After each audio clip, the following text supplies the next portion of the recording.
Cuidado com os falsos profetas. Mateus capítulo 24.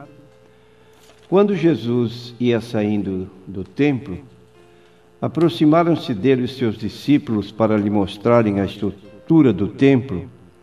Jesus, porém, lhes disse: não vedes tudo isto? Em verdade vos digo que não ficará aqui pedra sobre pedra, que não seja derrubada. E estando assentado no Monte das Oliveiras, chegaram-se a ele os seus discípulos, em particular, dizendo: dize-nos quando serão estas coisas e que sinal haverá da tua vinda e do fim do mundo? Jesus respondendo disse-lhes: acautelai-vos que ninguém vos engane, porque muitos virão em meu nome, dizendo: eu sou o Cristo, e enganarão a muitos. Versículo 11: e surgirão muitos falsos profetas e enganarão a muitos. Versículos 23 a 25: então, se alguém vos disser: eis que o Cristo está aqui ou ali, não lhe des crédito, porque surgirão falsos cristos e falsos profetas, e farão tão grandes sinais e prodígios que, se possível fora, enganariam até os escolhidos. Eis que eu vô-lo tenho predito. Prezados ouvintes, nós vivemos, como dissemos, em tempos que têm surgido muitos falsos profetas. E é uma característica, como disse Jesus, a respeito dos últimos dias.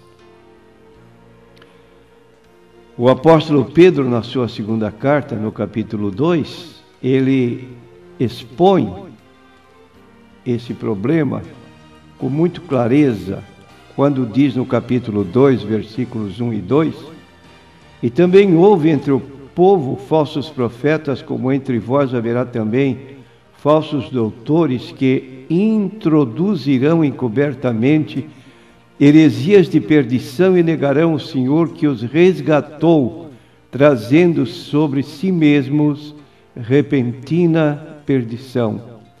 E muitos seguirão as suas dissoluções, pelos quais será blasfemado o caminho da verdade. Então aqui dizemos que a Bíblia prevê o surgimento de muitos falsos profetas nestes últimos dias. Quantos têm caído no ridículo por se acharem iluminados, por se denominarem a si próprios como canal de comunicação de Deus com os homens, atrevidamente têm ido além do que está escrito e têm caído no ridículo, porque suas profecias não se cumprem. E queremos dizer que o dom de profecia, de acordo com a Bíblia, ele tem uma finalidade que está exposta em 1 Coríntios 14, versículo 3. Dizemos então, de acordo com a Bíblia, a profecia serve para edificar, exortar e consolar. Além disso, deve ser usada na igreja com ordem. E recomendo aos nossos ouvintes que não ande à procura de profetas ou profetisas, porque Deus fala quando e como Ele quer. Este mesmo escritor, o apóstolo Pedro, que foi mencionado, ele diz assim: sabendo primeiramente isto, que nenhuma profecia é de particular interpretação, porque a profecia nunca foi produzida por vontade de homem algum.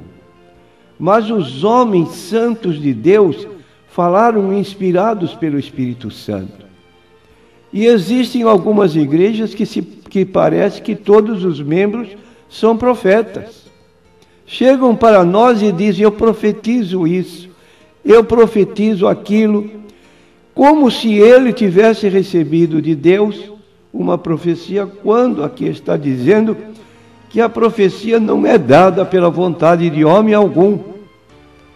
E onde isto funciona com muita frequência é a respeito do casamento. Há pessoas que vivem dizendo para fulano, para Beltrana, quem vai ser o seu escolhido.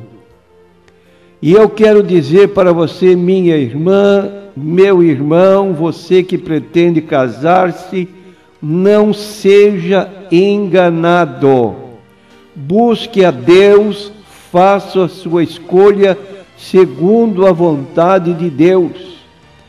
No capítulo 18 do livro de Provérbios, e no versículo 22, diz assim: aquele que encontra uma esposa acha o bem e alcança a benevolência do Senhor. Ora, para que nós tenhamos segurança na escolha de uma jovem ou de um jovem para um casamento, essa escolha cabe a nós.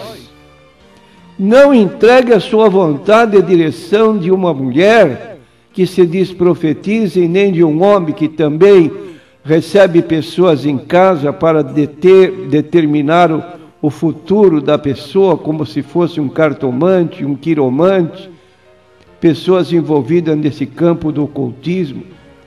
Ninguém tem o direito de fazer isso em seu lugar. Não aconteça que no futuro você reclame de uma escolha má, como se partisse de Deus, quando na verdade alguém se julgou porta-voz dele e determinou uma escolha que não era segundo a vontade de Deus.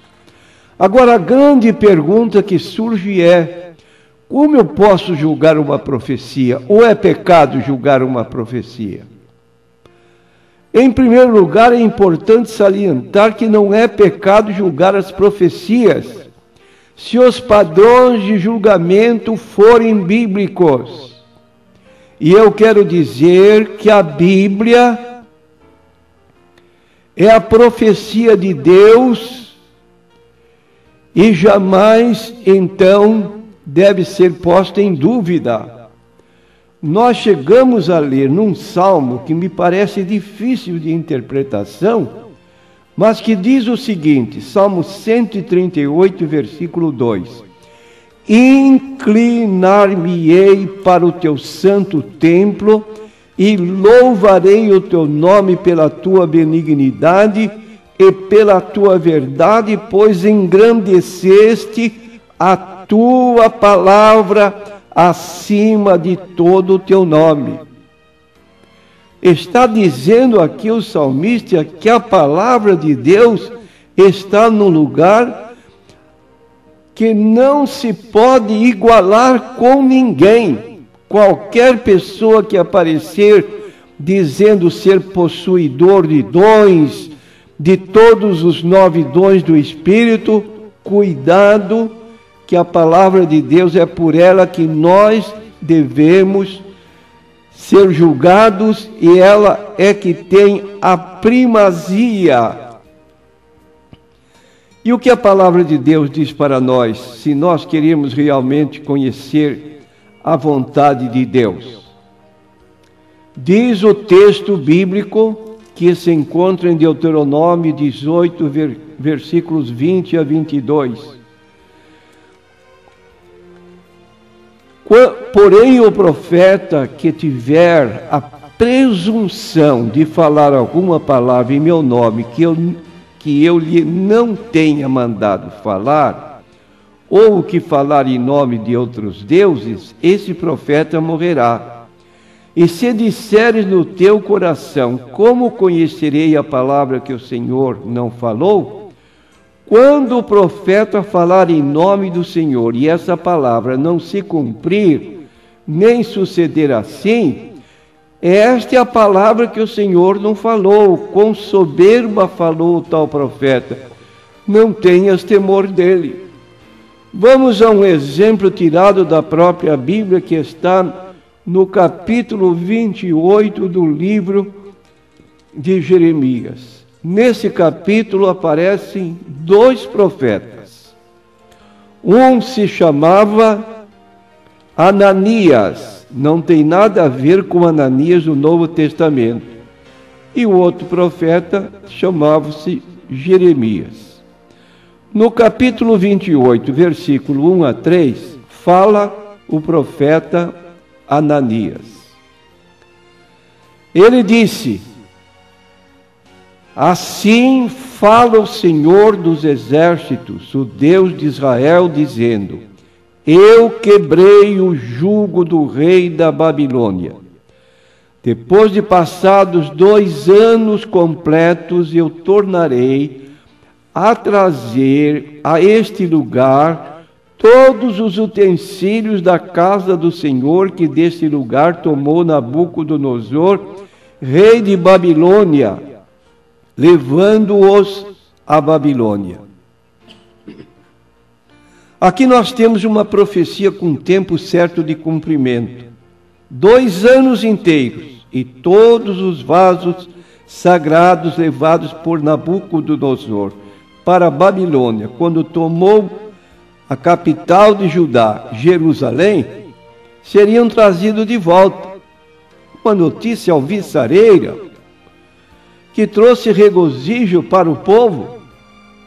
Só que no versículo 15 deste mesmo capítulo 28, disse o profeta Jeremias ao profeta Ananias: ouve agora, Ananias, não te enviou o Senhor, mas tu fizeste que este povo confiasse em mentiras.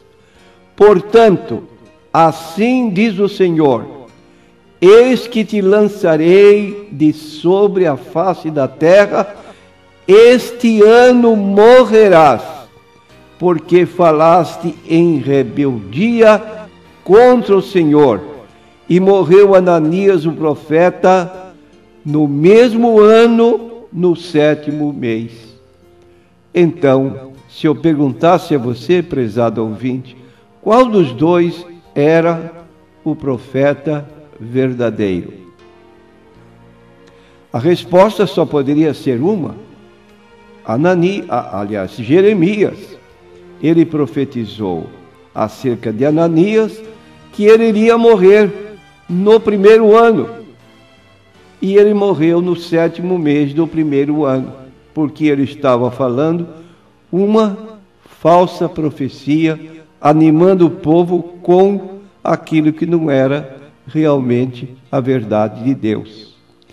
Então, para você conhecer a origem de uma profecia, tenha cuidado. Em 1 Coríntios, capítulo 2, versículos 15 a 16, diz que o homem espiritual entende todas as coisas, ele discerne bem, porque ele tem a mente de Cristo.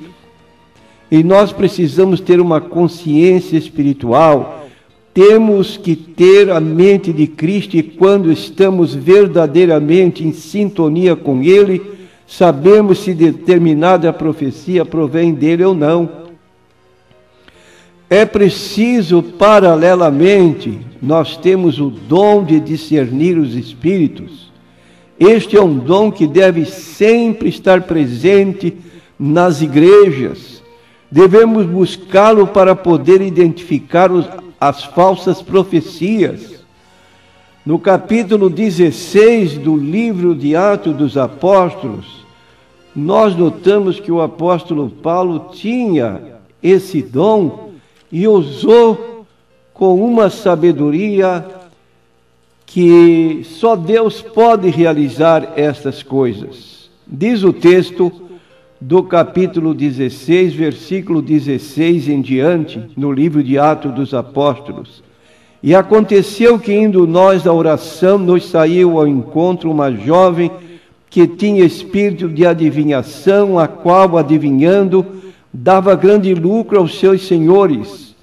E esta, seguindo a Paulo e a nós, clamava, dizendo: Estes homens que nos anunciam o caminho da salvação são servos do Deus Altíssimo.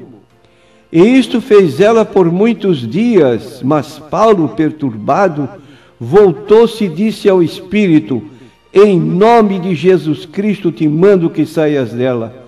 E na mesma hora saiu. Aqui está alguém que, mesmo elogiado, distinguiu que o espírito que estava nesta jovem não era de origem divina, era de origem diabólica. E Paulo, pelo dom do discernimento, pôde repelir aquela profecia ou aquela jovem, e o espírito maligno que falava nela saiu.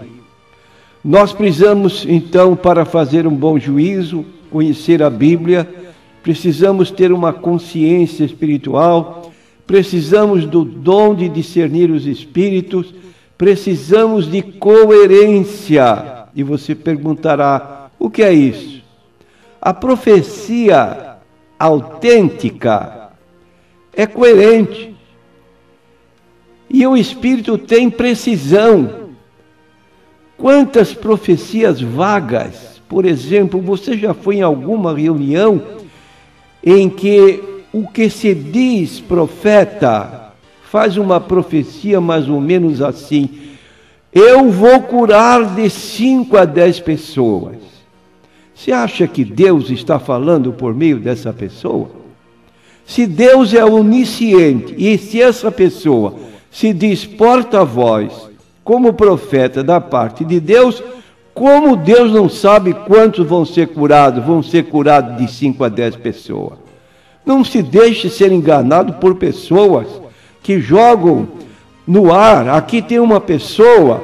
Ora, se você está falando por ordem de Deus, seja correto, identifique aquilo que você está dizendo. Deus sabe o número exato. Repetindo, porque Ele é onisciente. Quantos então que estão aí vagando, vivendo atrás de profetas, de profetisas, esquecidos das orientações da palavra de Deus. Outro particular que devemos ter em vista é a vida do profeta. Deus jamais usará continuamente alguém de vida irregular, atrapalhada e inconsequente. Está no capítulo 7 de Mateus. Jesus faz um aviso no Sermão do Monte, dizendo no versículo 15 em diante: acautelai-vos, porém, dos falsos profetas que vêm até vós vestidos como ovelhas, mas interiormente são lobos devoradores. Por seus frutos os conhecereis. Colhem-se uvas dos espinheiros ou figo dos abrolhos? Assim toda árvore boa produz bons frutos, e toda árvore má produz frutos maus. Não pode a árvore boa dar maus frutos, nem a árvore má dar frutos bons. Toda árvore que não dá bom fruto corta-se e lança-se no fogo. Portanto, pelos seus frutos os conhecereis. Nem todo que me diz, Senhor, Senhor, entrará no reino dos céus, mas aquele que faz a vontade de meu Pai que está nos céus. Muitos me dirão naquele dia, Senhor, Senhor, não profetizamos nós em teu nome? Olha aí. Não profetizamos nós em teu nome? Em teu nome não expulsamos demônios? Em teu nome não fizemos muitas maravilhas? Então lhes direi abertamente: nunca vos conheci. Apartai-vos de mim, vós que praticais a iniquidade. Prezado ouvinte, prezado irmão, cuidado, nós estamos vivendo em dias que precedem a segunda vinda de Cristo. Não podemos precisar a data da volta de Jesus. Só nos cabe dizer que esta volta se avizinha. E os sinais característicos dados por Jesus estão se cumprindo à nossa vista. Por se multiplicar a iniquidade, o amor de muitos esfriará, mas aquele que perseverar até o fim será salvo. Tenha cuidado, dê valor à palavra de Deus. Esta palavra é a autoridade máxima. Se a profecia divergir da palavra, então saiba que esta procedência não é da parte de Deus. Fiquemos com a Bíblia Sagrada, examinemo-lo demoradamente e façamos como diz o Salmo 1. Feliz o varão que medita na sua palavra de dia e de noite, porque será como a árvore plantada junto a ribeiros de águas, que dá o seu fruto na estação própria, e tudo quanto fizer prosperará. Amém.